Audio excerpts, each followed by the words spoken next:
Hello everyone, this is SEO Ranking and me, Anastasia. Several months ago, we recorded an interview with one of the most knowledgeable people in SEO management, Matt Singers, and today we're releasing it. If you are working for an SEO agency or an SEO company, or you're providing SEO services as an individual entrepreneur, this interview is for you. Enjoy. The biggest challenge really is that SEOs sell SEO. I don't care about the traffic. I don't care about keyword rankings. I care about my phone ringing. I care about people paying me money. Now, as an SEO, if you cannot deliver results that make them more money than they pay over a year's time, then maybe you shouldn't be doing what you're doing. My name is Matt Singers, and I've been in the world of SEO since about 2007. I used to work corporately, where I used to work in management in companies like Xerox and IBM. But since 2013, 2014, I separated from the corporate world and I've started up a few different businesses of my own. Many SEOs start a company, either like an agency or some kind of SEO business, and they start hiring people, and reality is most of them don't know what they're doing. So they don't know how to manage their staff, they don't know how to get the most out of them. And that's where I come into the picture. When I was a kid, I was always told that, you should love school because when you get a job, it's going to be horrible. Everyone told me that. And my experience was always the total opposite. I've always loved the jobs I've had and so on. I've loved the work environment, and actually different from most SEOs. I didn't start my own company because I hated my job. I started my own company because I felt I could help more people that way. So my reason for doing it is different, but I love working with people in general. I love building teams. I love helping, put the right teams together and so on. That's really my core passion. What are the main management challenges for SEO companies? The biggest challenge really is that SEOs sell SEO. And the problem is, as a business owner, I mean, if I go to an SEO company, I don't care about the traffic. I don't care about keyword rankings. I care about my phone ringing. I care about people paying me money. The problem for SEOs is they start on the other end of the spectrum. They're like, oh yeah, we're moving these keywords forward. And the client is like, but my phone is not ringing. What does it help me? Most SEOs make it difficult for themselves because they provide all this data to the clients that they don't care about. But then if the client actually starts looking at them, they start asking questions that just often more trips them up than anything. So sometimes they even end up focusing on the wrong things just because they've started supplying clients with certain questions and certain data. It's really on the ground level, understand what is your customer looking for? How are you providing according to that? So like a lot of SEO agencies, they send a monthly report that's like 7 pages long or something, right? And I've worked with a whole bunch of clients, and most of them now send a report, which is a 1-pager with 2 numbers on it. You paid us X money, we made you Y money. Shouldn't we talk about traffic in reports? If you focus on just those 2 numbers, if that is your core focus not just from an SEO, but again, you're selling them business. You're selling them a business opportunity, which is grow their audience, grow their following, and so on. And as long as your focus is on making sure that you're actually providing them what they're looking for, you can often scrap all the other data. Because again, most clients don't care. They don't care about SEO rankings. They don't care about traffic and all that. Traffic is great, but if it doesn't bring them sales, it brings no value. How not to sound overpromising? For me, again, it's about, number 1 is setting clear expectations. And number 2 is explain to clients what you're doing instead of showing them numbers that are not super relevant. So you could have, like a lot of people use like a project management tool or the likes, and you can say, our goal is by month 4 of our engagement, we expect to be making you more money than you pay us, or for month 6 or for month 9, or whenever. Here are the things that we're gonna do. And instead of actually giving them a keyword data and all this stuff, that's for the SEO agency to deal with. Tell them instead, here's what we're gonna do. 1, we're gonna review all your existing content, right? We expect to have this done by this date. So instead of showing the data, you give them very clearly what are the deliverables that you and your team is working on, when are they gonna be delivered, and then are they completed on time or not.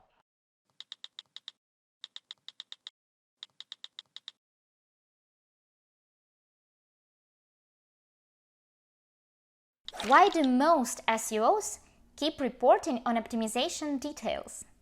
The biggest problem for most SEOs and most SEO companies is they love doing SEO. And the challenge is most of them don't understand the business side of things. They keep doing SEO instead of running their business, which means the business only gets to a certain level and then it just stagnates or it grows really, really slowly.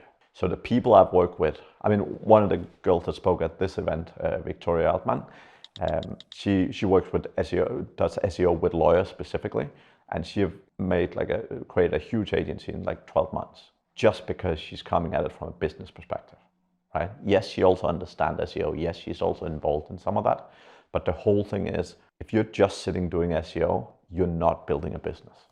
What if clients don't want to do the things SEOs ask them to? You need to, one, set an expectation and help them understand what SEO is. So SEO is basically getting more visibility in the search engines, right?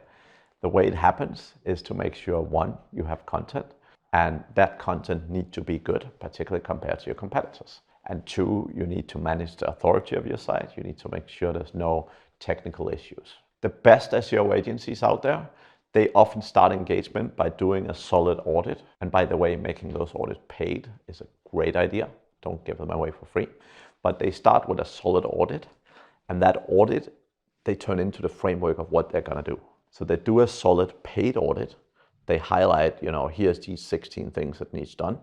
And then the plan they put together for the client is those specific points from the audit and saying, this is how we address them, right? So the way we address them is, of these 16 points, the first 5 will be addressed in month 1, the second 5 in month 2, etc., etc. Reality is, in the end of the day, you can use data to show clients value of SEO. So when you look at SEO, it's typically the lead generation source that have the biggest ROI over time. But if you show the client that initially the ROI on SEO is not very high, but as soon as you get to months 4, 6, wherever you feel, then you see the ROI keeps creeping up. It basically goes because for most SEO campaigns, for the first 3 to 6 months, you're not making the client more money, right? So you have to show them so that they can understand what's actually happening, what's being done with a SEO campaign. And you have a period of time that they have to expect to be below, and then after a certain point, you expect them to make more money. Most business owners want to make more money. That's the fundamental. Now, again, I always say the same thing. If someone helped me make 10 grand more, I'm happy to pay them some of that money. Now, I don't want to pay them 12 grand to help me make 10 grand, right? But I'm happy to pay them more money, right? And this is the view from most business owners. And if you set the right expectation, if you explain it in a solid way, that works. Some SEO agencies offer a wide range of services, while others focus only one aspect. What is the better strategy? The strongest point for most SEOs is figuring out what are they really good at. Are they really good at the content piece? Are they really good at on-page? Are they really good at link building? And then finding one of those areas and really just focusing on that 120%. And then getting other people, that could be subcontractors, freelancers and the likes, to help out with some of the other stuff. Because here's the thing, if you have a company with less than 20 people, you're generally much better on focusing on one thing and doing that extremely well. Because what that means is you can build much more solid processes, you can build much more solid frameworks around it. And the thing is, in principle, when a company grows, when you have a bigger hierarchy, you have more cost. So the problem is if you have a team with 20 people and you have 2 or 3 people doing all sorts of different things, while you can sell more to the same customers in services, they're often not particularly well optimized in terms of efficiency. Now, the reason why companies exist is the specialization of labor.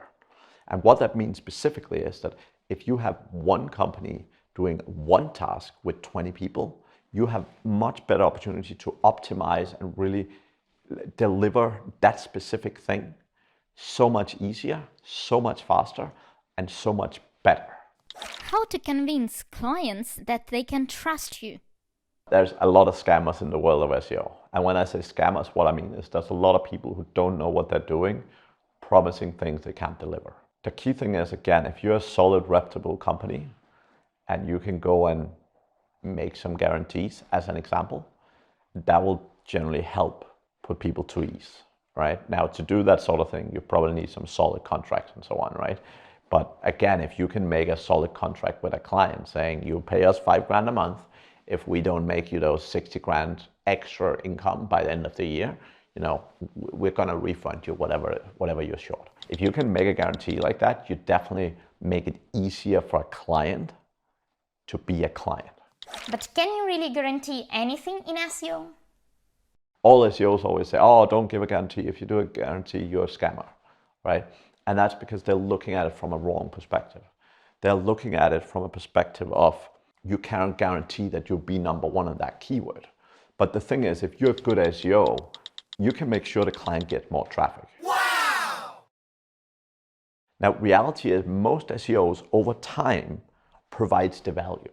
So the guarantee doesn't need to be on a monthly basis. You could set a yearly guarantee and say, you know, we expect to do a minimum 1 year engagement with you, and we will guarantee over that year, we will make you the money back.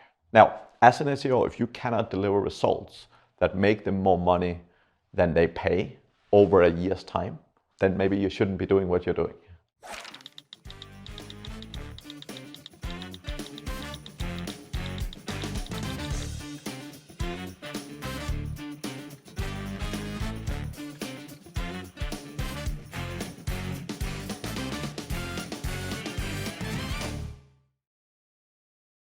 How to find a great SEO specialist for the in-house team.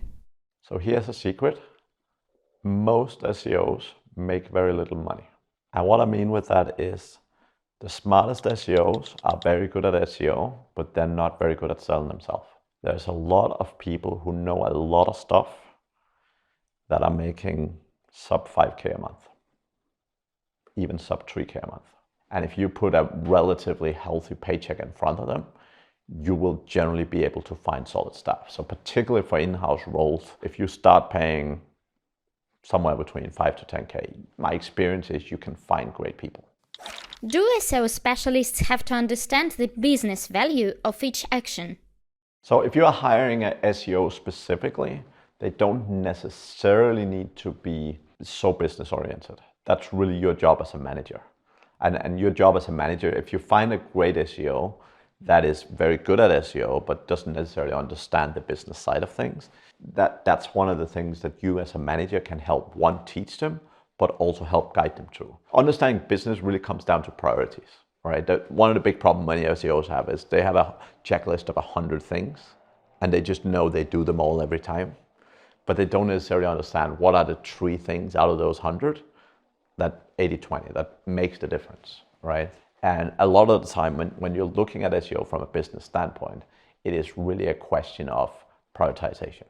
How to boost the productivity of people who are struggling to work outside of the office? One of the key things is a lot of business owners incorrectly focus on time instead of results. And you see many business owners that have time trackers just to make sure, have you worked 40 hours this week, right? Reality is, if I go and work 40 hours, but I deliver shit results, it doesn't matter I work 40 hours, right? So the key focus should always try and be, when you can, which is you can in most cases, is set people result-oriented goals that they have to achieve, so that the focus is much more on what they achieve instead of necessarily, you know, did you work between 8 and 9 and so on. Now, again, there's some roles where, like if you're sitting doing customer service phone calls, you obviously need to be available when the customers are calling, right? And there might be some results-oriented goals within that, but you need to be there, right? Whereas there's other roles, particularly in SEO, where, you know, the most important thing is not what hour a day you do things, but the most important thing is what is the output. Like if you're a content writer, do you write a lot of words? Do you have a high quality output? That's the 2 things that matters. Now, if you work 40 hours or 30 hours or 60 hours, that's less important in principle. How do you generally find people who are doing the best they can do? There's a good old saying that a poor manager will ruin even the best people, and even a decent manager will get much more out of less good people. A couple of concepts. Number one, no one wakes up in the morning and say, I want to do a bad job. I've never met them. Right? No one have that mindset. So the key thing is that people want to do a good job. There's two key factors. Number one is, are you putting the right people in the right seats? Because one of the core things to understand is, what's the particular role that you have requiring? So for example, a lot of SEOs make very horrible sales guys. And not because they're horrible people, but they're not extroverted. They're not comfortable talking with people. If they have to do cold calling, they'd rather die. And if you try and do things that are so much against your nature, you will very unlikely become really good at it. Like, it might be an amazing human being, but if they're not in the right job, they're not going to get the best out of them. The second thing is having a solid management system. So the key thing is, people are different. The biggest problem most managers do is they manage everyone the same way. But if you have a team of 10 people, these guys are different. You can't manage them the same way. Some people need a lot more guidance and hand-holding. Some people don't want guidance and hand-holding. They just need to be told, get to this point by this date, and they'll go do it. So learning to understand different people and how to work with them and get the most out of them is so critically important.